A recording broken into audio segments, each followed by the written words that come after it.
Hello नमस्कार प्यारे साथियों, मैं उपेंद्र प्रताप स्वागत करता हूं आप सभी का आपका अपना YouTube channel result zone academy पर। तो दोस्तों, कैसे हैं आप सभी? मैं उम्मीद करता हूं आप सभी अच्छे होंगे, मस्त होंगे, जबरदस्त होंगे और आपकी पढ़ाई काफी अच्छी चल रही होगी और रोज कुछ ना कुछ आप नया सीख रहे होंगे, जिससे आपने जो सोचा है उस तक आप पहुंच पाए। इसमें मैं आपको बताऊंगा कि बहुत ही जल्द कोई भी चीज को किस तरीके से कैलकुलेट किया जाता है। बहुत सारी टिप्स होंगी, ट्रिक्स होंगी और कैलकुलेशन के माध्यम से हम बहुत ही जल्द किसी भी प्रश्न को आसानी से कर पाएंगे। तो दोस्तों, आज हम शुरुआत करने जा रहे हैं, स्टडी करेज करेंगे हम अपनी आज की कैलकुलेशन की सीरीज का, जो कि लगभग 20 से 25 मिनट की आपकी कैलकुलेशन की सीरीज रहेगी और रोज पार्ट्स के माध्यम से आपको एक वीडियो आपको मिला करेगी और इसी वीडियोस के अंतर्गत आपको बहुत सारे ऐसे प्रश्नों को कराया जाएगा जिन प्रश्नों में आपको बहुत सारी टिप्स ट्रिक्स आपको कैलकुलेशन की दी जाएंगी और आगे बढ़ते बढ़ते एक समय ऐसा आएगा कि उन ट्रिक्स को आप हैंड टू हैंड कर सकते हैं। व्यक्ति कोई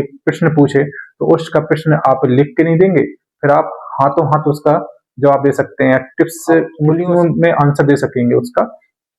तो दोस्तों, इसी उम्मीद के साथ में हम एक कैलकुलेशन की सीरीज आपके सामने लेके आए हैं और इस सीरीज का उद्देश्य यही है कि कंपटीशन के इस दौर में बहुत सारा समय हमारा कैलकुलेशन में खराब हो जाता है और वही समय हम किसी दूसरे सब्जेक्ट पे लगा सकेंगे।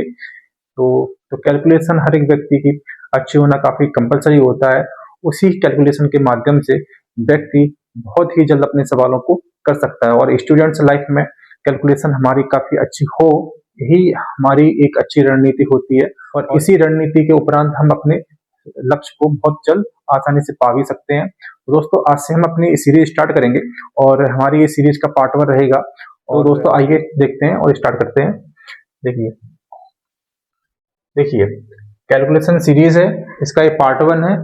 तो दोस्तों, ये रहा हमारे सामने क्वेश्चन नंबर 1। इसको हम किस तरीके से करेंगे, आइए देखते हैं। जैसा कि यहाँ पे क्या लिखा हुआ है, 103 का गुणा 107 में किया गया है। सबसे पहले इसका हम आधार देखेंगे। इसका सबसे पहले हमने आधार के बारे में बात की है। आधार इसमें कितना है? 100। 100 से कितना ज्यादा है? 100 से 3 ज्यादा है। अब यहाँ पे देखिए, 100 से कितना ज्यादा है? 100 से 7 ज्यादा है। तो लास्ट में हम सिर्फ 2 संख्या लिखेंगे, इसका गुणा करेंगे, 3 का 7 में गुणा करेंगे तो कितना आएगा? 21 आएगा। तो 21 हम यहाँ पे लिख देंगे। अच्छा, अब हमें क्या करना है?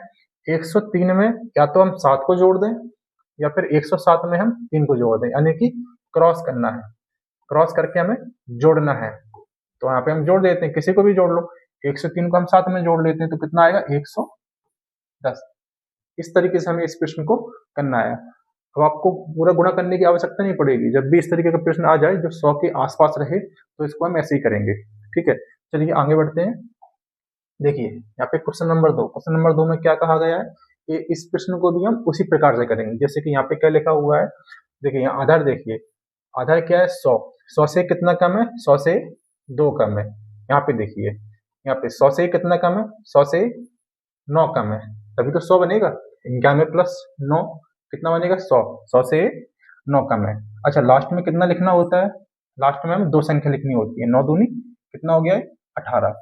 अच्छा, अब क्रॉस कर लीजिए, क्रॉस कर लीजिए। क्रॉस में हम क्या करेंगे? या फिर 98 में से 9 घटा दो या फिर 91 में से 2 घटा दो। तो 91 में से 2 घटाएंगे कितना आएगा? 89। 98 में से भी 9 घटाएंगे तो भी 89 आएगा, कोई फर्क नहीं पड़ता है। कि हमारा इसका आंसर हो जाएगा। देखिए कितना बड़ा क्वेश्चन है और कितनी आसान तरीके से हम इसको कर पा रहे हैं। इसको अगर वैसे करने के लिए बैठ जाए ना तो काफी समय खा जाएगा, 2-1 मिनट तो आपका ले ही जाएगा, लेकिन इसको हम सिर्फ 2 से 3 सेकंड में बहुत ही आसान तरीके से कर रहे हैं। यही होती है टिप्स है, यही होती है ट्रिक। इन ट्रिक के माध्यम से हम बड़ा सा बड़ा प्रश्न बहुत ही सेकंडों में कर सकते हैं, इसी ट्रिक के माध्यम से। देखिए क्वेश्चन नंबर 3 क्या बोल रहा है। क्वेश्चन नंबर 3 में लिखा है 73 का भाग दिया गया है 5 से। 73 को भाग किया गया है किससे किया गया? 5 से। अच्छा, 5 का रूल क्या है? देखिए 5 का भाग, जब भी किसी भी संख्या में हम 5 से भाग देते हैं तो सबसे पहले उस संख्या को कर देंगे हम दुगना। क्या करना पड़ेगा? उस संख्या को दुगना करके लास्ट में जो भी आएगा उस पर हम एक बिंदु लगा देंगे। ये 5 का नियम हो जाता है। तो जैसे कि यहाँ पे क्या लिखा हो, यहाँ पे क्या करेंगे? इसको दुगना करेंगे। इसका दुगना क्या हो जाएगा हमारा? इसका दुगना क्या हो जाएगा? 146। 73 का दुगना क्या होता है? 146। और लास्ट में यहाँ पे क्या लगा देंगे? एक संख्या पहले यहाँ पे एक बिंदु लगा देंगे तो ये हमारा आंसर हो जाएगा। जब भी इस संख्या में जब हम 5 से भाग देंगे तो 14.6 हमारा आंसर हो जाएगा। इसी प्रकार एक रहता है 5 का गुणा, यहाँ पर वो भी समझ लीजिए, यह रहता है 5 का गुणा।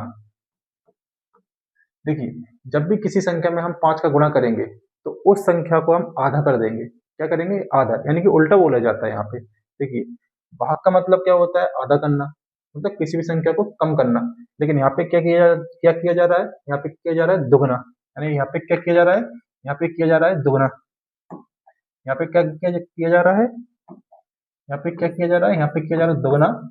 और जब भी किसी संख्या में हम गुणा करते हैं तो उसको उसका मतलब क्या होता है कि संख्या बढ़ जाती है। लेकिन यहाँ पे क्या हो रहा है? यहाँ पे इसको आधा कर रहे हैं। यहाँ पे क्या कर रहे हैं? आधा, यानी कि इसको आप उल्टा करके समझ सकते हैं।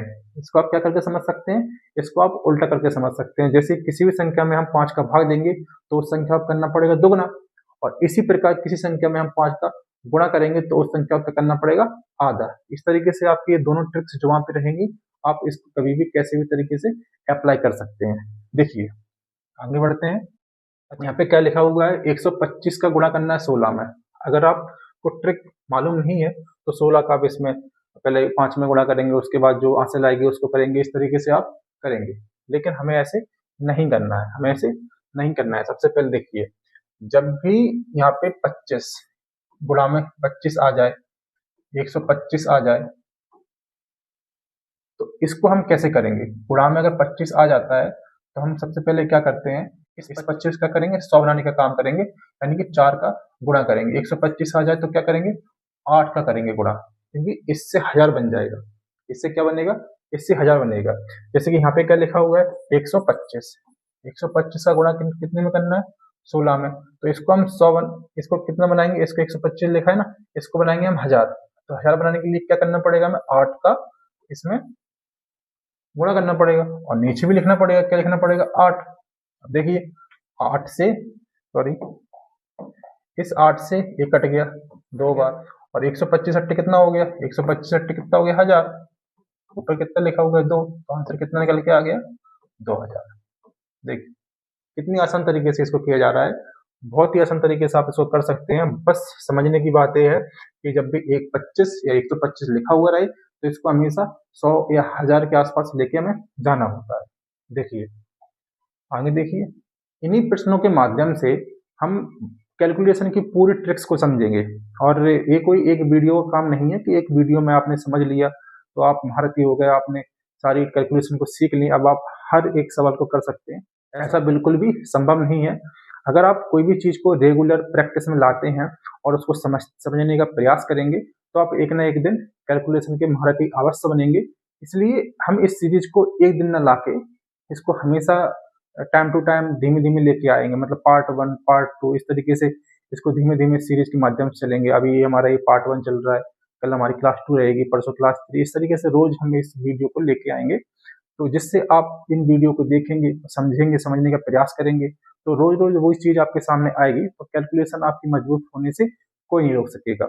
बस आपको वीडियोस देखनी होंगी और उसको अप्लाई करना होगा। अगर आप अप्लाई नहीं करेंगे तो वीडियो देखने का मतलब भी नहीं है।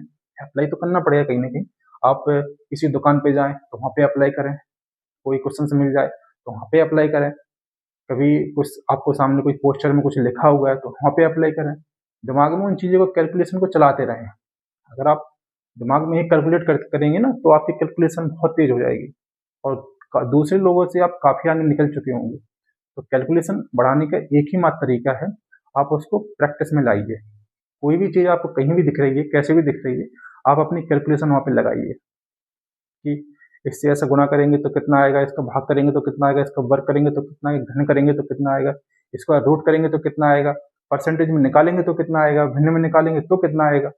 थोड़ा दिमाग चलाइए, दिमाग चलाएंगे तो आप कैलकुलेशन को आसानी से चुटकियों में कर सकते हैं, और यही इसका मूल मंत्र होता है। और इसमें कोई ज़्यादा वो नहीं है ट्रिक। तो अब मैं आपको एक वीडियो के माध्यम से समझा दूं सारी कि 5 का गुणा करने से ऐसा होता है, 5 का भाग करने से ऐसा होता है, 11 का गुणा करने से ऐसा होता है, 7 का डिविजिबिलिटी रूल ए है, परसेंटेज को इस तरीके से निकाला जाता है। वो सारी चीज़ें मैं आपको एक वीडियो के अंतर्गत समझा दूंगा, लेकिन आप उसको देख लेंगे, मैं उसको बता दूंगा, लेकिन आपको सीख भी नहीं पाएंगे उस चीज़ से। इसलिए कैलकुलेशन ही चीज़ ऐसी है जिसको आपको रोज प्रैक्टिस में लाना होगा, और प्रैक्टिस में आप इसको रोज लाएंगे तो एक ना एक दिन आपकी प्रैक्टिस इतनी खतरनाक हो जाएगी कि आप कैलकुलेशन चुटकियों में कर सकेंगे। ठीक है ना साथी, इसको हम तभी तो हमने इस सीरीज को लॉन्च किया है, कैलकुलेशन की सीरीज। इस सीरीज के माध्यम से आपकी कैलकुलेशन बहुत अच्छी हो जाएगी। आपको इसका फर्क 4-5 दिनों के अंदर देखने को मिलेगा। जब आप इसकी वीडियोस देखेंगे रोज, तो आपको लगेगा कि हाँ, ये क्वेश्चन मुझसे बन रहे हैं। पहले मैं जो क्वेश्चन से नहीं कर पा रहा था, या कोई भी गणना है जिसके लिए मुझे मोबाइल में कैलकुलेटर खोलना पड़ता था, लेकिन आज मैं ऐसा नहीं कर पा रहा हूँ। बस डायरेक्ट मैंने देखा और दिमाग में कैलकुलेशन चली, उसका मैंने आंसर बता दिया। इस तरीके से कैलकुलेशन में कुछ समय बाद आप करना शुरू कर देंगे।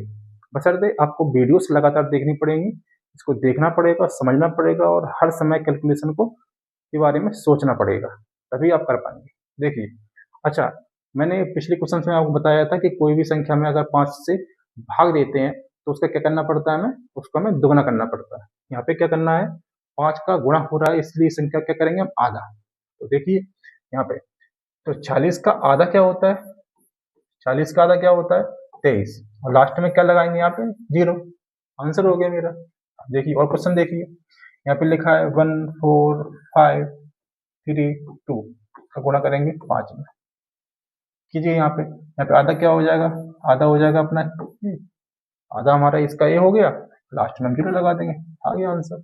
नहीं वैसे आप कैसे करते, फिर 5 दूनी 10 करते, फिर 1 करते, 15 16 की 6, हाथ से 1 15 16 की 6, इस तरीके से करना पड़ेगा आप। लेकिन यहाँ पे आपको सिर्फ देखा और आंसर आपने लिख दिया। इस तरीके से यही होती है कैलकुलेशन। देखिए एक क्वेश्चन क्या बोल रहा है, इस क्वेश्चन में बोला गया है 45% ऑफ 360। तो 45% क्या होता है, 9/20। यहाँ पे क्या लिखा हुआ है, 360, 0 से 0 कट जाएगा, 2 से कटेगा 36, 18। अच्छा 18 नंबर कितना होता है, 18 नंबर कितना होता है, 162। तो आंसर कितना आ जाएगा, 162। देखिए आगे क्या बोला गया है, अच्छा 18 का गुणा 25 में करना है। तो मैंने 25 और 125 के बारे में क्या ट्रिक बताया था कि 25 और 125 का जब भी किसी संख्या में गुणा करना रहेगा तो उसको हम 100 या 1000 के आसपास लेके चलेंगे। तो इसको हम कहाँ लेके चलेंगे, 100 के आसपास। तो 18 इंटू 25, 100 के पास लाने के लिए क्या करना पड़ेगा, 4 से गुणा करना पड़ेगा। 4 से गुणा जब ऊपर करेंगे तो नीचे भी करना पड़ेगा। देखिए इससे काटेंगे यहाँ पे 2 आ जाएगा, इससे काटेंगे यहाँ पे 9 आ जाएगा। ये तो अपना 100 हो गया, कितना 900 हो गया, और फिर 2 से करेंगे, कितना आ गया आंसर, 450। इस तरीके से करना है। समझ नहीं आया तो दोबारा बता देता हूँ। देखिए अगर आपको समझ में नहीं आया है तो इसको मैं दोबारा से बता देता हूँ। देखिए जरा यहाँ पे 18 इंटू 25 लिखा हुआ है। 25 को 100 बनाने के लिए क्या करना पड़ेगा, ऊपर और नीचे 4 से गुणा करना पड़ेगा। 25 चौका कितना हो जाएगा, ये अपना 100 हो गया। देखिए अच्छा ये हमारा 100 हो गया। यहाँ से काटेंगे 2 से 2 कटेगा, यहाँ से काटेंगे 2 से 9 कटे, 9 बार कटेगा, ठीक है ना। और यहाँ पे ऊपर 9 आ जाएगा, यहाँ पे कितना आ जाएगा, 2, 2 से काट लेंगे, यहाँ 50 आ गया, और 9 बना 45, तो 450 वैसे भी आ गया। इस तरीके से करना है। चलिए आगे देखते हैं। 64% ऑफ 125, 64। अच्छा 125 से क्या मतलब निकलेगा, 125 से मतलब निकलेगा कि हमें 1000 के आसपास जाना है। तो 1000 के पास जाने के लिए क्या करना पड़ेगा, 8 का ऊपर और नीचे गुणा करना पड़ेगा। अच्छा 8 से कट रहा है, 8 8 64, 8 8 जाएगा यहाँ पे, और यहाँ पे 1000 हो जाएगा, तो आंसर कितना आ जाएगा हमारा, 8000। देखिए कितना आसान हो गया, कितना सिंपल तरीके से हम इसको कर रहे हैं। देखिए अच्छा अब यहाँ पे क्या करना है, 43 का गुणा हमें 47 में करना है। अब इसको कैसे करेंगे, इसकी कोई ट्रिक होती है क्या, हाँ जी हाँ, इसकी ट्रिक होती है। देखिए यहाँ पे क्या लिखा हुआ है, 43 और 47, 43 और 47 के बीच में कितनी संख्या है, 44 45 46, यानी कितनी संख्या है, 3 संख्या है। 3 संख्याओं के बीच की संख्या कौन सी है, कौन संख्या है, 45। बीच की संख्या कौन सी निकलेगी, 45। हमें क्या करना पड़ेगा, 45 का स्क्वायर करके, 45 का स्क्वायर करके, और जो बीच में जो संख्या थी, कितनी संख्या थी, 2, तो दूसरी का में स्क्वायर घटाना पड़ेगा। 2 का स्क्वायर कितना हो जाएगा, 4। 45 का कितना होगा, 25, और 5 चौके 20, 20 25 हो गया, 2 को 4 हो गया, तो आंसर हमारा क्या निकल के आया, आंसर हमारा निकल के आएगा 20, आंसर हमारे क्या निकल के आएगा 20 21। और देखेंगे, देखिए यहाँ पे क्या करना होगा, यहाँ पे देखिए 102 का गुणा करना है 100, सात में। एक 102 का गुणा करना 107 में। एक तो हमने पहले ट्रिक बता दिया, उस ट्रिक के माध्यम से करेंगे। देखिए 100 से कितना ज़्यादा है, 100 से 2 ज़्यादा है, और यहाँ पे कितना ज़्यादा है, यहाँ पे 7 ज़्यादा है, तो कितना लिखेंगे 7 दूनी 14। अब इसको इसमें जोड़ दो या फिर इसको इसमें जोड़ दो, कितना आएगा 109। देखिए ये आंसर आ गया। चलिए और देखते हैं। अच्छा इसको कैसे करना है, गुणा में भी वही तरीका है और इसका भाग में भी वही तरीका है। जब भी 25 या 125 आपको दिखाई दे तो उसको हमें 100 के आसपास ले जाना पड़ता है। 100 के आसपास जाएंगे, 1000 के आसपास जाएंगे। इसको कैसे लेके जाएंगे, जैसे कि यहाँ पे लिखा हुआ है 125, इसको हम 1000 के आसपास लेके जाएंगे। तो 1000 के आसपास जाने का मतलब क्या है कि 8 से इसका गुणा करना पड़ेगा। 8 का नीचे होगा तो 8 का ऊपर भी होगा, 8 का नीचे होगा तो 8 का ऊपर भी होगा। तो ऊपर कितना आएगा 240, और नीचे कितना आ जाएगा पूरा 1000। एक जीरो से एक जीरो कट जाएगा, ये दो जीरो बचा ना, तो 0.24, ये हमारा इसका आंसर आ जाएगा। इस तरीके से हमें करना होगा। यहाँ पर भी सेम वही करेंगे। 8 का ऊपर है, 8 का नीचे कितना है 8 पंच 40, 8 दूनी 16, नीचे कितना आएगा 1000। एक जीरो से एक जीरो कट गया, दो जीरो बचा है, तो 1.64 हमारा आंसर हो जाएगा। चलिए आगे देखते हैं। अच्छा यहाँ पे क्या करना है, 91 लिखा हुआ है, इस पे हम भाग दे रहे हैं 6.5 का। अच्छा जब इस तरीके का प्रश्न आपको दिखे कहीं पर भी, सबसे पहले क्या करना पड़ेगा हमें, जो नीचे डिनोमिनेटर में 6.5 लिखा हुआ है ना, इसको हम पूर्ण संख्या बना लेंगे। पॉइंट में दशमलव में नहीं हटा, दशमलव से हटा के इसको पूर्ण संख्या बना लेंगे। उसको करने का तरीका क्या है, उसको हम करने का तरीका है कि 2 से ऊपर गुणा करेंगे और 2 से नीचे करेंगे, जिससे ये पूरा संख्या बन जाएगी। तो 6.5 का दोगुना कितना होता है 13। ऊपर कितना लिखा हुआ है 91, 13। अब 13 से काटेंगे, 13 सत्ते 91, आंसर कितना निकल के आएगा 14। अगर पॉइंट से आप भाग देने को बैठ जाते तो आपका आंसर निकलने में काफी लेट हो जाता है। इसलिए हमें उस तरीके से नहीं करना है, इस तरीके से करना है, शॉर्ट अप्रोच अपनानी है। अब देखिए यहाँ पे क्या करना होगा, 5.5 लिखा हुआ है, इसको भी हमें संख्या बनानी पड़ेगी पूरी। तो यहाँ पे 2 से ऊपर गुणा करेंगे, 2 से नीचे करेंगे, नीचे कितना बन जाएगा 11, तो 44/11, ऊपर गुणा में 2 है, तो 11 से काटेंगे 4 बार, तो 4 दूनी 8, कितना आ जाएगा हमारा आंसर 8। देखिए कितनी आसानी से कर पा रहे हैं हम। आगे देखिए 42 का स्क्वायर क्या है, इसकी अच्छी सी शॉर्ट ट्रिक है। यहाँ पे सबसे पहले 3 डंडी खींच लीजिए। सबसे पहले 2 का स्क्वायर करेंगे, कितना आएगा 4। दूसरा हमारा स्टेप क्या रहेगा, इसका गुणा इसमें करके और फिर जो आएगा उसका गुणा 2 में, जो स्क्वायर यहाँ पे वर्ग लगा हुआ है इसमें करेंगे। मतलब 4 का गुणा पहले हम 2 में करेंगे, यहाँ पे लिखा हुआ 4 का गुणा 2 में करेंगे। इसके बाद जो यहाँ पे जो 8 आएगा ना, इसका गुणा करेंगे जो यहाँ पे जो स्क्वायर लगा हुआ है इसमें, तो कितना आएगा हमारा ये 16। 16 का यहाँ पे हम कितना लिखेंगे 16 लिख दीजिए अभी। उसके बाद यहाँ पे 4 लिखा हुआ है, 4 का स्क्वायर कितना होता है 16। अब ये तो स्क्वायर रहेगा नहीं, तो कैसे रहेगा देखिए, 4 लास्ट में एक संख्या है लिख दीजिए यहाँ पे। उसके बाद 6 लिखा हुआ है, इसको 6 लिख दीजिए। 1 है उसको कैरी में रख दीजिए, कैरी मतलब हाथ से लिखा यहाँ पे आ गया। 1 को इसमें जोड़ दीजिए, कितना हो गया 16 और 1 17। हमारा आंसर क्या निकल के आ जाएगा 17, यानी कि 42 का जो स्क्वायर होता है वो कितना होता है 1764 होता है। इसी प्रकार आगे देखिए। अच्छा यहाँ पे क्या करना होगा, 15 का गुणा 37 में करना है। अब इसको कैसे करेंगे, इसको करने की कोई शॉर्ट ट्रिक है? जी हाँ, इसको करने की भी शॉर्ट ट्रिक है, समझिए। 37 का गुणा जब भी किसी संख्या में 3 बार किया जाता है, 37 का गुणा जब हम 3 में करेंगे तो हमारा निकल के क्या आता है 1 1 1। 3 सत्ते 21 की 1 हासिल 2, और 3 तिरका 9 2 11, कितना निकल के आएगा 1 1 1। अच्छा अब इसको करने का तरीका क्या है, सबसे पहले यहाँ पे देखिए, कोई भी संख्या में जब 37 का गुणा हो, सबसे पहले वहां पर हमें ये देखना होता है कि वो संख्या 3 में आ रही है कि नहीं आ रही है। अगर 3 में आ रही है, सबसे पहले उसको हम 3 में तोड़ के देखेंगे। 15 है, 15 कितने में टूटेगा 5 3 में टूटेगा ना, बन गया हमारा आंसर 5 गुणा 3 इंटू 37। अब 3 और 37 गुणा कर लीजिए, कितना आएगा 1 1 1, और 5 में यहाँ पे गुणा कर दीजिए, तो आंसर निकल कितना आ जाएगा हमारा 5 5 5। कितना आसान हो गया, उस तरीके से करने बैठते तो बहुत समय लग जाता आपको। इस तरीके से प्रश्नों को करना होता है। देखिए यहाँ पे 1 2 3 4 5 बार 1 लिखा हुआ है और ऊपर स्क्वायर लगा हुआ है। इसको करने की सबसे आसान ट्रिक है, क्या करना होगा, पहले 5 लिखा हुआ है, हम पहले 5 तक जाएंगे। तो कैसे लिखेंगे 1 2 3 4 5, 5 तक चले गए, इसके बाद जस्ट उल्टा बैक लौट के आ जाएंगे, जस्ट उल्टा लौट के आ जाएंगे। तो 4 3 2 1 इस तरीके से करना होता है। जैसे यहाँ पे कोई भी संख्या लिखी रहे, 3 बार लिखा रहे, तो क्या करना, 1 2 3 तक जाओ, उसके बाद वापस लौट के आ जाओ, हो गया। 6 बार लिखा हुआ रहे, 6 बार लिखा हुआ रहे, इसको भी ऐसे ही करना है, 1 2 3 4 5 6 वापस लौट के आ जाओ, 5 4 3 2 1। मतलब एक ही संख्या के स्क्वायर की बहुत ही सिंपल ट्रिक है। इस ट्रिक के माध्यम से बहुत जल्द स्क्वायर निकाल सकते हैं।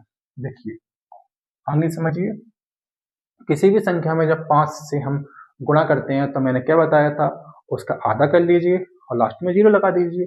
इसका आधा क्या होगा, 1 7 4 2 6, ये हमारा आधा हो गया, इसमें लास्ट में 0 लगा दो, ये हमारा आंसर हो जाएगा। चलिए आगे देखते हैं, किसी भी संख्या में जब 5 से हम भाग देंगे तो क्या करना पड़ेगा, इसको दोगुना करके लास्ट में बिंदु लगा देंगे। तो इसको दोगुना क्या होगा, 4 4 8 2, अब बिंदु का लगाएंगे लास्ट संख्या के पास में, हो गया ना। इस तरीके से हमें इसको करना होगा, ठीक है। तो दोस्तों आज हमने लगभग 20 प्रश्नों को किया है। इन प्रश्नों में आपको काफ़ी आसानी रही होगी कि आपकी थोड़ी सी आपने सोचने का तरीका बदला होगा, आपको लगा होगा कि हम इस तरीके से भी प्रश्नों को कर सकते थे, बाकायदा अभी तक किसी ने बताया नहीं था, ठीक है ना साथी। तो इसी तरीके से आपको सारे प्रश्न को कराया जाएगा, समझाया जाएगा, हर एक प्रश्न की शॉर्ट टिप्स ट्रिक के माध्यम से आपको बहुत सारे प्रश्नों को यहाँ पे कराया जाएगा और रोज आपके कैलकुलेशन को बूस्ट किया जाएगा। यही इस कैलकुलेशन की सीरीज का उद्देश्य है। और आर्ट्स के माध्यम से इन वीडियो को आप देखिए और समझने का प्रयास कीजिए और एक न एक दिन आपकी कैलकुलेशन काफ़ी अच्छी हो जाएगी, यही हमारा विश्वास है। तो साथ ही मिलते हैं एक नई वीडियो में, आपसे तब तक के लिए धन्यवाद, जय हिंद।